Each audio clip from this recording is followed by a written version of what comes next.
Saya ulang ayat ini seringkali dikhotbahkan pada waktu ada acara wisuda, tahun baru, usir setan, sebagai janji pribadi Tuhan. Seperti Tuhan punya rencana indah untuk hidup saya pribadi, seperti itu ya. Dan itu tidak salah. Namun kalau kita membaca ayat ini dalam konteksnya, kita akan menemukan sesuatu yang lebih luas dan lebih dalam. Ini adalah firman Tuhan kepada sebuah komunitas yang sedang terluka, tercerai, dan kehilangan harapan. Yeremia 29 ayat 11 bukan ditujukan kepada individu yang sedang naik karier, tetapi kepada umat Allah yang hidup di pembuangan. Nah, dari ayat ini kita belajar Allah membentuk komunitasnya sebagai komunitas yang hidup oleh pengharapan, bukan oleh keadaan. Kalau kita perhatikan konteks ayat ini, konteks ayat ataupun konteks historis, kita akan melihat bahwa konteks ayat ini bahwa umat ini berada sedang terbuang, kecewa dan bingung. Bangsa Yehuda sedang berada di Babel.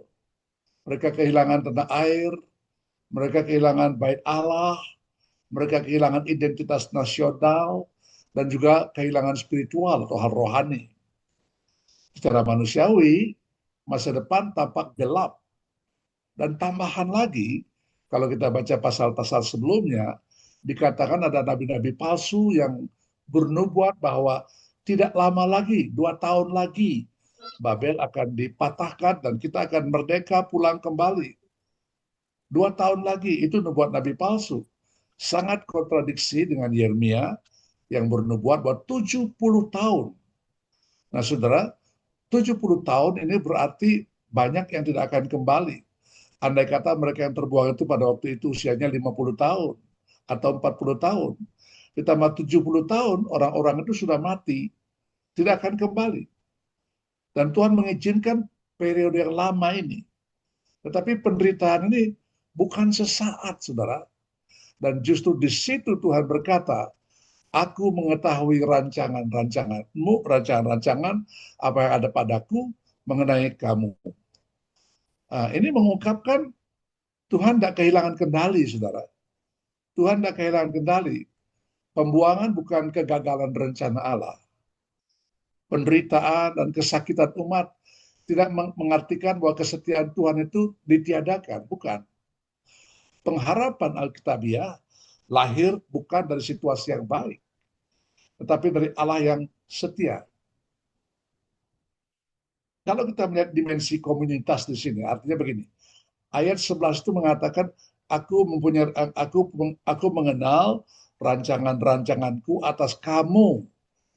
Perkataan kamu ini plural atau jamak-jamak, jadi bukan ditujukan hanya untuk satu orang, tapi seluruh umat. Ya, saudara perhatikan bahwa Tuhan dalam Alkitab bekerja secara komunitarian.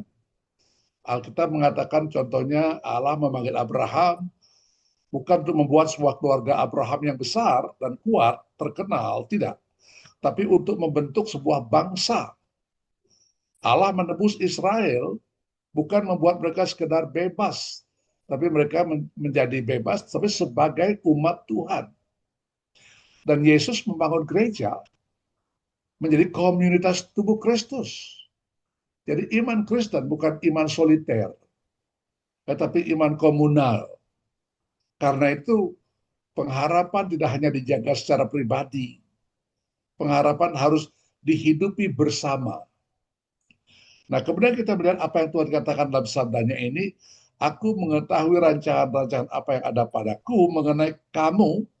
Demikian firman Tuhan, yaitu rancangan damai sejahtera, bukan rancangan kecelakaan untuk memberikan kepadamu hari depan yang penuh harapan. Nah, rancanganku di situ berbicara rancangan, artinya hidup umat itu tidak dikendalikan oleh Babel, walaupun di dalam jajahan Babel atau penguasaan Babel. Bukan ditentukan keadaan politik, bukan juga oleh kekuatan bangsa-bangsa, tetapi oleh Allah sendiri yang merancang, yang menetapkan sejarah. Aku tahu rancangan-rancanganku untukmu. Jadi Allah yang merancang sejarah. Saya sering sekali dalam doa maupun dalam ucapan saya mengatakan sejarah bukan untayan peristiwa-peristiwa yang kebetulan terjadi, tetapi untayan peristiwa-peristiwa yang Tuhan tetapkan boleh atau tidak boleh terjadi. Itu sejarah. Karena apa? Sejarah adalah kedaulatan Tuhan. Saya pernah mendengar pendeta yang terkenal mengatakan sejarah itu dibuat oleh manusia. Saya tidak percaya dengan ucapan itu. Jadi Allah sendiri yang merancang, menetapkan sejarah. Dan disinilah kita sering bertanya, mengapa ini terjadi? Suatu sebuah gereja dibakar, mengapa Tuhan izinkan? Pada waktu satu negeri yang tadinya mayoritas bahkan seluruhnya Kristen tiba-tiba kemudian dikuasai oleh agama lain. Dan kita berkata, mana kekuatan Allah Kristen itu? Kita bertanya hal-hal seperti itu. Belum lagi kita sampai bertanya pada hal yang bersifat pribadi kita sendiri. Rancangan Tuhan tidak selalu mudah dipahami, tetapi selalu bermakna. Rancangan damai sejahtera. Kata yang dipakai damai sejahtera di sini shalom. Artinya bukan sekedar tidak ada konflik, saudara-saudara. Shalom itu bukan meniadakan konflik, tapi kebutuhan, pemulihan, keseimbangan hidup, hubungan yang pulih dengan Allah, kehidupan yang utuh, lahir batin. Jadi Tuhan tidak menjanjikan hidup tanpa badai, tetapi Ia menjanjikan badai apapun yang terjadi, itu tidak akan menghancurkan. Kalau Tuhan mengizinkan itu, berarti Tuhan tetap memelihara kita dan Dia tahu kemampuan kita untuk bertahan. Janji Allah tidak instan, tidak seketika seperti instant noodle yang bisa diseduh lalu langsung dimakan. Kesetiaan jangka panjang, kesetiaan Tuhan jangka panjang. Pengharapan sejati yang bukan jalan pintas, tapi janji penyertaan Tuhan dalam proses panjang. Proses panjang saya tekankan ini. Komunitas yang penuh pengharapan adalah komunitas yang tidak panik dalam penantian, tidak putus asa dalam proses, tidak meninggalkan Tuhan saat berlangsung lama. Nah, saudara, kalau kita renungkan sampai di sini, dalam kehidupan pribadi kita umpamanya, mungkin ada doa yang belum terjawab, begitu lama kita berdoa, tapi kok belum ada jawaban. Mungkin berdoa untuk pasangan teman hidup, untuk kesembuhan, kok lama sekali saya harus menderita berkepanjangan seperti ini, kesehatan saya tidak pulih-pulih. Mungkin kita berdoa untuk anak yang menjauh dari Tuhan. Nah, kalau kita berbicara soal pengharapan palsu berkata, kalau Tuhan mengasihi saya sekarang juga, pasti terjadi perubahan. Dan harus terjadi perubahan. Tetapi pengharapan sejati berkata, Tuhan tidak menjanjikan jawaban cepat atau instan. Tapi Ia menjanjikan kehadirannya yang setiap waktu dan selalu berarti. Bukankah Daud berkata begini dalam Mazmur 23 ayat 4. Sekalipun aku berjalan dalam lembah kekelaman, Engkau besertaku. Saudara-saudara, pengharapan bukan hilangnya lembah, tetapi penyertaan Tuhan di dalam lembah. Dalam pembentukan karakter kita, kadang-kadang peristiwanya berlangsung lama. Ada orang ingin cepat sabar, cepat menjadi sabar seketika, cepat menjadi dewasa, cepat menjadi kudus. Tetapi Tuhan sering memakai kegagalan, konflik, penantian, dan sebagainya. Bukankah itu yang dikatakan dalam Roma pasal 5, ayat 3 dan 4? Tuhan mengizinkan penderitaan karena penderitaan menghasilkan ketekunan, ketekunan menghasilkan tahan uji, dan akan mencapai pengharapan. Jadi Tuhan tidak mengadakan sesuatu secara instan. Tuhan mau bekerja dalam satu proses sehingga kesejatian kualitas itu bisa terjadi. Allah lebih tertarik membentuk siapa kita, bukan sekedar mempercepat apa yang kita terima. Dalam pembentukan karakter kita perlu jangka yang panjang. Ini yang menjadi concern, bahkan topik hamba-hamba Tuhan untuk direnungkan dalam tahun ini. Menjadi orang-orang yang karakternya makin lama, makin seperti Kristus, bukan hanya secara individu, tapi juga secara komunal, secara kebersamaan dalam gereja. Kita bisa melihatnya, umpamanya kita melihat pergumulan yang berkepanjangan dalam keluarga, mendidik anak dalam iman, umpamanya. Orang tua ingin hasil instan, anak langsung menjadi seorang yang rohani, langsung menjadi anak yang taat kepada orang tua, langsung menjadi anak yang baik, jadi baik. Tapi Tuhan berkata dalam Ulangan 6, ayat 6 dan 7, itu prosesnya panjang. Ajar anak-anak berulang-ulang waktu duduk, waktu berdiri, waktu berjalan, dan seterusnya. Ajar terus berulang-ulang. Itu proses yang lama. Dari proses dalam keluarga, pembentukan anak, dan sebagainya, perlu satu proses yang panjang. Misalnya lagi, dalam hal pengharapan sejati yang setia itu, misalnya lagi dalam hal mendoakan anak, menasehati, memberi teladan, meskipun buahnya baru terlihat bertahun-tahun kemudian. Bahkan tidak jarang ada kesaksian yang mengatakan bahwa anak itu berubah pada waktu orang tuanya sudah meninggal. Sudah tidak ada lagi. Dia ingat dengan apa yang orang tuanya kasih omong dan nasihat dan teladan. Lalu anak itu kemudian menjadi seorang yang berubah walaupun menyesal. Kenapa dulu saya tidak lakukan seperti itu? Artinya dengan ketaatan, dengan kesabaran, dengan pengharapan, kita terus bina keluarga. Bagaimana dalam komunitas jemaat? Ada jemaat yang mungkin terluka, dikecewakan, merasa tidak dipercaya, sehingga seringkali kita mengharapkan harus selesai dengan secepatnya segala hal ini. Kehidupan berjemaat bukan kehidupan pribadi, tapi kehidupan bersama-sama. Banyak orang, banyak masalah, banyak kepala, banyak pikiran, banyak otak. Nah, pengharapan sejati itu Tuhan berjalan bersama dengan kita melalui proses rekonsiliasi. Maka dikatakan dalam Efesus 4 ayat 2 dan 3, rendahkanlah dirimu seorang akan yang lain dengan lemah lembut dan sabar. Nah, kesatuan sejati dalam berjemaat itu bukan soal kompromi cepat, bukan. Tetapi buah dari kesabaran yang dipimpin oleh Roh Kudus. Saya masuk ke dalam contoh yang lain, umpamanya dalam aplikasi yang lain. Dalam pertumbuhan gereja, yang ini sementara ini menjadi pokok pikiran hamba-hamba Tuhan dan doa kita bersama-sama sebagai pemimpin gereja. Gereja sering tergoda dengan program yang instan, hasil yang mendadak dan cepat. Jumlah kenaikan anggota jemaat menanjak 90 derajat langsung menjadi cepat. Tapi Allah bekerja seringkali dengan cara lewat kesetiaan yang kecil. Setiap anggota jemaat setia PI kepada orang lain, berdoa kepada orang lain, berdoa bagi orang lain, berbicara dengan bergaul, dan kemudian yang akhirnya supaya Kristus jelas bagi mereka. Mereka tolak atau tidak itu urusan mereka.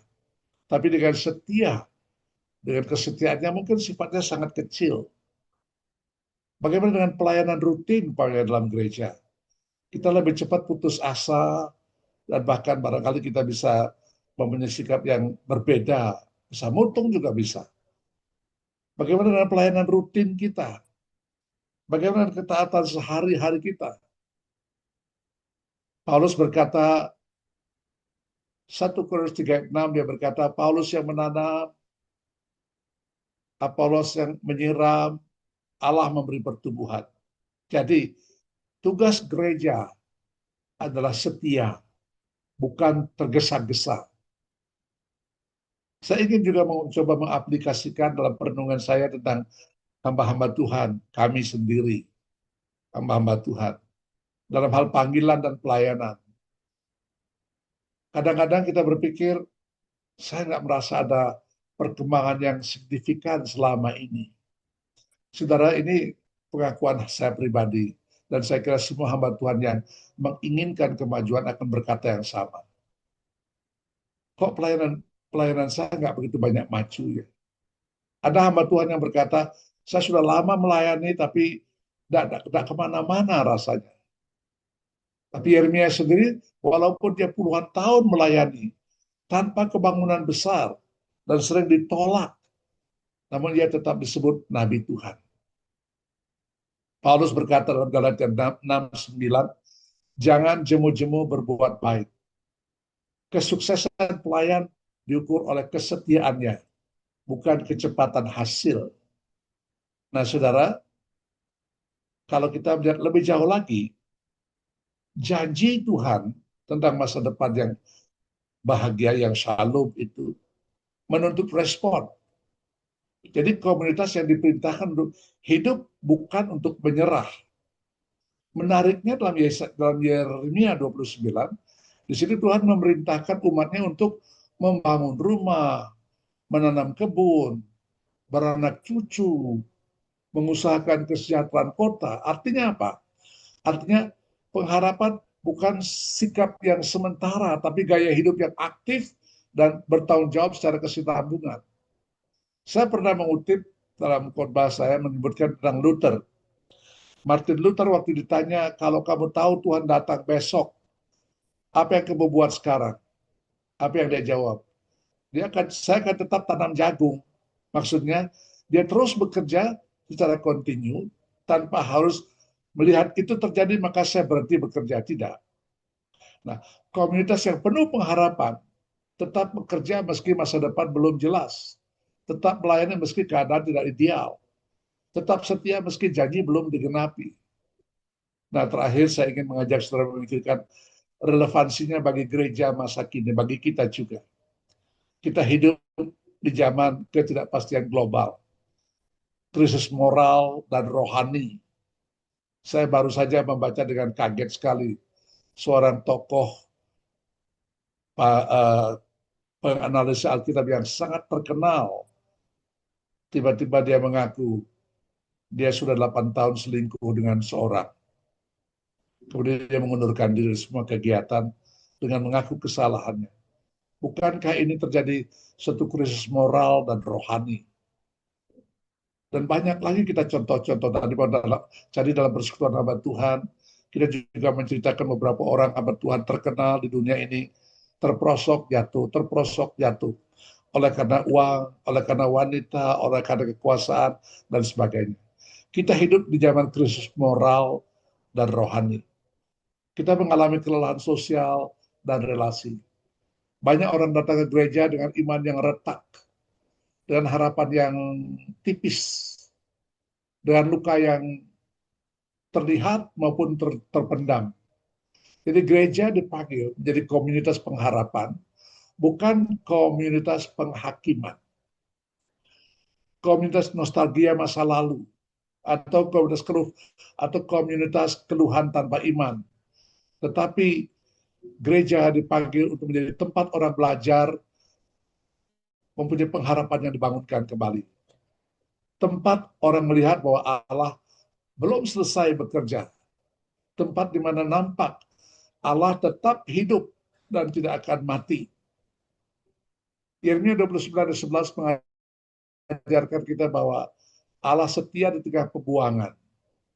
Allah bekerja melalui komunitas. Allah memberi masa depan bukan keputusasaan. Pengharapan Kristen bukan optimisme kosong, tetapi keyakinan teguh bahwa Tuhan memegang masa depan umatnya. Kiranya gereja Tuhan tidak hanya mengajarkan pengharapan, tetapi menghidupi pengharapan itu bersama-sama. Komunitas yang berpengharapan adalah kesaksian terbesar bahwa Allah masih dan tetap hidup dan berkarya. Saya ingin mengajak saudara melihat sebuah cerita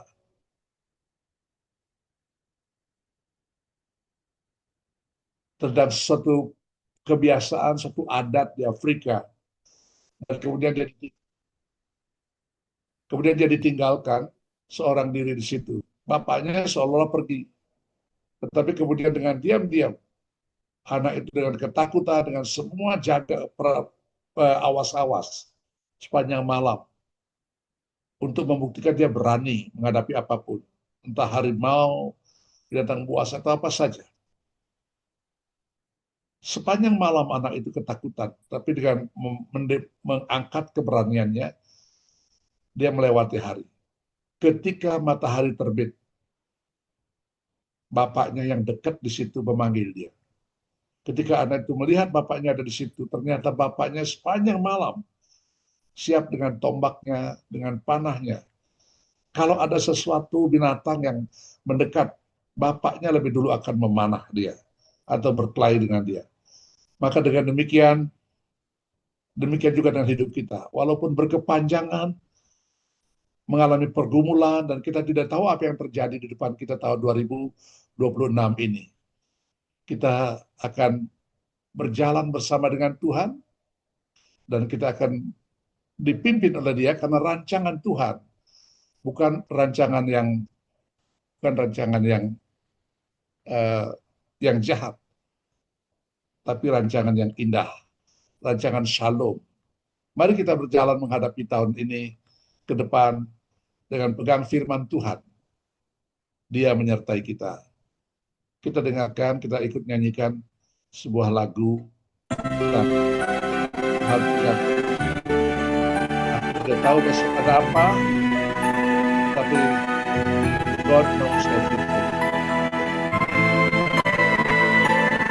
Tadi kita bicara tentang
ya, Pak Robert pimpin doa penutup. Ya, baik Boksu.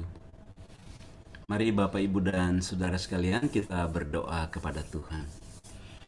Tuhan Allah Bapa di surga, kami sungguh bersyukur untuk persekutuan ibadah tengah minggu yang pertama kali yang kami lakukan di awal tahun 2026 ini. Kami sungguh bersyukur kami dapat memulai langkah hidup kami bersama dengan Tuhan dalam persekutuan kami sehati bersama berdoa, dan kami sepakat untuk makin setia dan semakin bersemangat berdoa dan berharap kepada Tuhan.